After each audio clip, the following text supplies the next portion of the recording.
மகாபாரதத்தின் சாபம் பெற்ற ஒரு வீரர் 5000 ஆண்டுகளுக்கு பிறகும் இன்றும் உயிருடன் இருக்கிறாரா?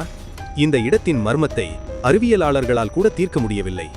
நாம் பேசுவது மத்திய பிரதேசத்தில் உள்ள அசீர்கர் கோட்டை பற்றி.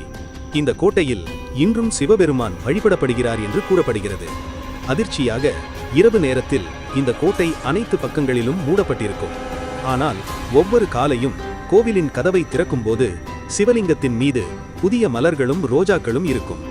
கிராம மக்கள் கூறுவது என்னவென்றால், அவர்கள் 12 அடி உயரமுள்ள ஒரு மனிதனை பார்த்திருக்கிறார்கள். அவரின் நெற்றியில் ஆழமான காயம் இருக்குமாம். மேலும் அவர் எண்ணெயும் மஞ்சளும் கேட்பாராம். சிலர் சொல்வது என்னவென்றால், அவரை பார்த்தவர்கள் மனநிலை பாதிக்கப்படுகிறார்களாம். இது வெறும் மாயையா, அல்லது அவர் உண்மையிலேயே அமரனாக உயிருடன் இருக்கிறாரா? உங்களுக்கு ஒரு வாய்ப்பு கிடைத்தால் இந்த கோட்டையில் ஒரு இரவு தங்க நீங்கள் துணிவெடுப்பீர்களா? கமெண்ட் செய்து உங்கள் கருத்தை சொல்லுங்கள். இதைப் போல மேலும் வீடியோக்களை பார்க்க மறக்காமல் காலத்தின் குரல் சேனலை ஃபாலோ செய்யுங்கள்.